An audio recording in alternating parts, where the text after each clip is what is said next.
take a lot more to get where I want to go.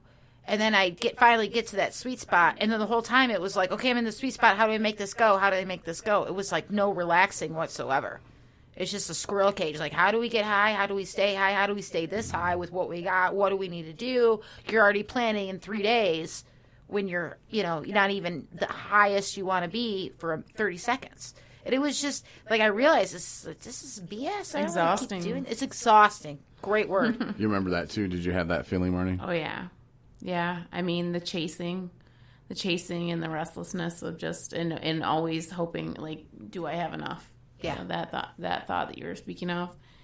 I so know that. And the planning and, you'd say, whatever I got, I always thought, oh, I'll make this last until fill in the blank, and it never did. It never did. No. Never I'd be enough. lucky if I could make it a third of the time that I set forth. I mean, sometimes it would be so bad. Yeah. That, like, but I'd always be doing things like, taking my medicine out of the bottle and, like, hiding some in different bottles. So, I was like, you didn't want to have people find it or what it was. I mean, hell, even pill counts.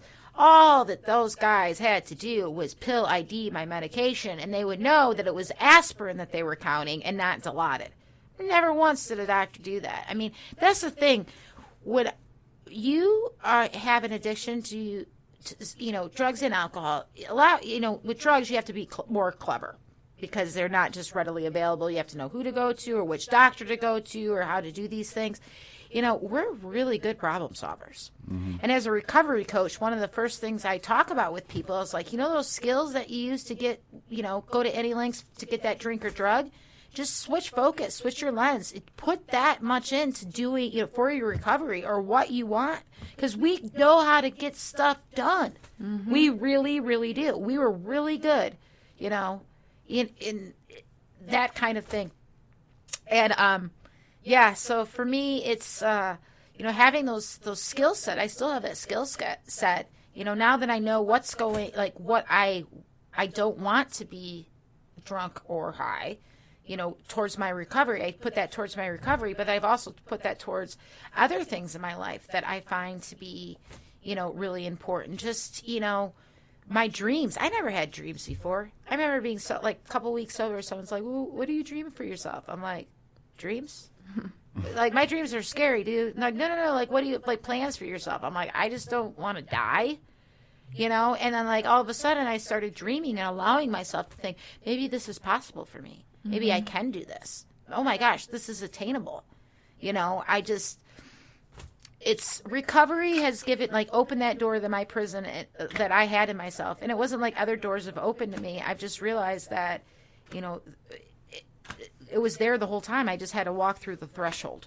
There was nothing keeping me out except for myself. Until you can come clean with yourself and be honest with yourself, that for me it was, you can never drink again. And that's a very hard thing to think of when that's what you've done for the last 15 years and your brain's telling you, no, you can do it again one day. Don't worry about it, man. Just put that on the back burner. You can do it. You can do it. You're different. You're unique. Until you can be completely honest with yourself and, trust in God and ask God for help. Yeah. Whoever that may be. It could be Jesus, could be Sasquatch, whatever you believe in. Mm-hmm. But, ask for that help and just be honest with yourself. Until you're really able to do that, you're just going to keep repeating the cycle, and that's just a fact. How about you, Corey? Did you have those feelings too? I mean, when wasn't enough for you? I remember I wasn't in a bar, and I don't remember what song was playing, but I do remember being in my apartment in Buchanan and being in the living room, dining area, and it was November. It was a sunny day out. It was like a Saturday. And I said, F it, went to the store. I shouldn't be doing this, but you know what? Nobody's going to know. Yeah. So I get home and I start taking a big swig of this peppermint super schnapps or whatever, 100 proof, whatever. And yeah. So I take a big swig of that, and then I'm waiting the minute 40 or whatever it was for it to get into my system. And it gets, and I'm like, what the hell?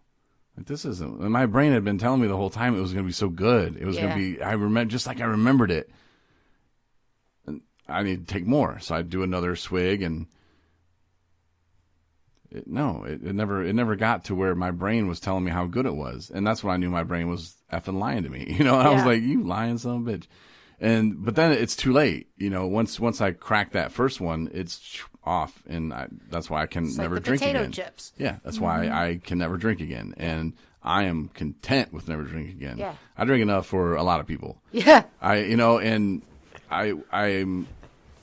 consider it kind of a battle between my brain and my soul almost. And I think that's the part where, God comes in big time and, asking God for help and asking him, please let that be the last time I ever drink, and really asking him for that. Not like, hey, God, just get me out of this. Cause there was a lot of those. God, just make me feel better and I won't do it again, but really ask him, like, let that be the last one.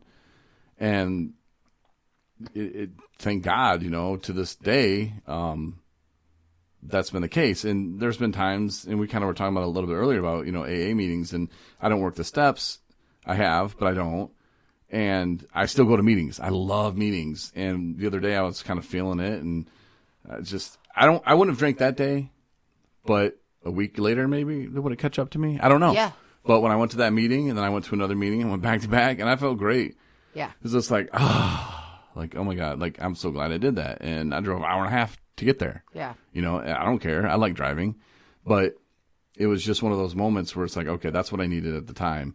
Kind of like avoiding the crash that I can see coming because I feel it, and as much as my brain used to lie to me, now I kind of think it's embracing this new lifestyle. Yeah. And now it's just like, hey man, all right, cool. We're back on track now. Like I said earlier, not that like an evil presence takes over, but maybe it does. I don't know. Yeah. Maybe it does.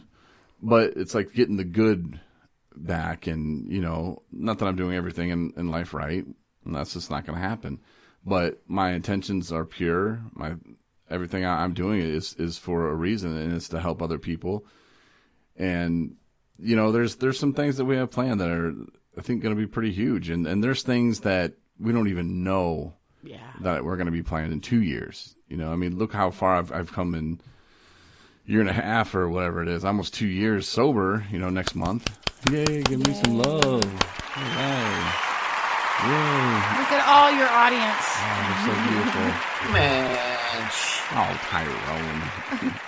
No, but it's just that kind of thinking. And earlier you were talking about the woman with the Zoom, and I don't want to do a Zoom meeting. Well, no, you're not going to want to do anything with that kind of attitude. Yeah. And we loved hitting meetings across the world. It's on our website where there's a link. Ireland.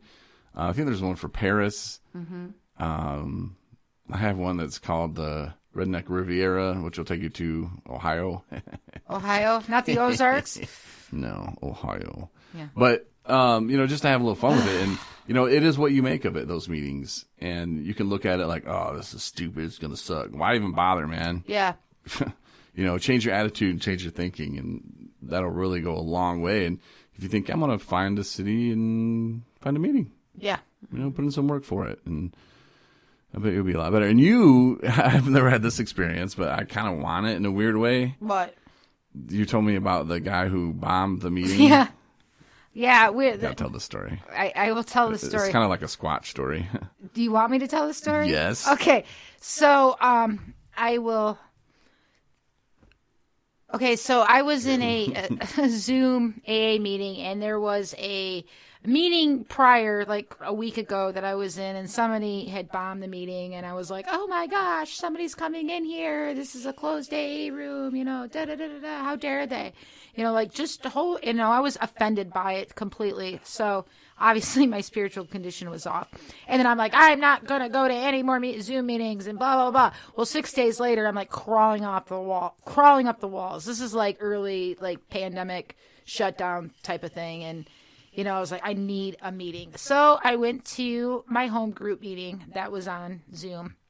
And I was sharing about, last week this happened to me. And I was like, oh my gosh, I can't believe this. This guy did this and da-da-da-da-da. Who would do something like that? And said I really had to check myself and get over myself because I need a meeting and go to any links, right? And, I just, then I was like, oh, I'm grateful for this meeting, da-da-da. I'm grateful that I can, move forward and be here despite, what had happened before. And just then, somebody bombed our meeting. And this is, early COVID before Zoom had actual security. Man. Yes. And this guy was about 65, 70. And he was naked like the day he was born. He was like rocking back and forth, doing like the helicopter, helicopter penis, and just screaming the N-word. Oh my God. And it was like some people in the meeting were like totally triggered because they're watching this on Zoom on their phone and they had been jumped before and they were like, oh my God, what is happening? So like, they're like freaking out. Other people are, we're kind of laughing. We all logged off the meeting, then logged back in, and then we were all talking about it. And as one of the old timers had said to me, he said, I thought they say you stick around long enough, you'll see everything in the meetings. Like, I don't think that they were talking about this, but you never know. I mean, I'm sure that probably happened somewhere. Yeah. So it was, just those experiences. And as, the Rule 62, I don't know if you guys know what Rule 62 is. It's how I live my life. It's the most important rule in my life. So when they were figuring out the structure of AA and they were like all getting together in Akron and, coming together with all that, there were 61 rules that they came up with and it almost destroyed everybody. But they came together after 3 days. And as soon as they were done, somebody got up and said, I would like to propose Rule 62. Now listen, guys, because this is the most important rule that you'll ever hear. Rule 62 is don't take yourself so damn seriously. And to me, that is the best piece of advice because I get so wound up about stuff. But if I'm like, Rule 62, don't take it so damn seriously. Whatever will happen, will happen. If I'm walking my life with, turning my will and my life over the care of God as I understand him in the morning, right? Just don't take it so damn seriously. It's going to work out. Mm-hmm. And if it doesn't work out, then maybe it wasn't supposed to work out type of thing. Exactly. So I just say a lot, Mike, you got to rule 62 that crap, for sure. And it's how I stay sane. And especially during this time of, just this last year that we've been through as a country, as a human race, and as a person that's in recovery, seeing what's happening to my fellow brothers and sisters. I've seen some really things. I've also seen some pretty triumphant things. People overcoming so much more hurdles to be the best that they can be and are, not just the best of what they're working with at the day, the best that they've ever been. So it's humbling to witness to. And I just got a Rule 62 it. Yeah. We kind of were talking about something similar yesterday on the podcast about how in like the problems I have today, I think, and in 3 months from now, I'm going to look back and go, that's funny. I was all pissed. Remember I was so pissed about that? Oh, I was so mad, upset. Yeah. I'm going to laugh at that. Yeah. And I don't want bigger problems, but hopefully I do have bigger problems. Yeah. What crib are we going to buy? Or, Yeah, it would be awesome. Yeah, that's sexual relationship. Oh, my goodness. You too. Marnie, why did you hit that? Marnie, you dirty birdie. Yeah, I'm never in charge of that that's button thing, so. It would have been a perfect night to talk about sober sex, but I guess we're have to cut it let's short. not do that. You guys have this in your house. You could have a podcast about sober sex anytime you want to. I do not want to be part of this conversation. I'm going to shout out to Marnie's dad again. Hey, how's it going? Dad. Dad.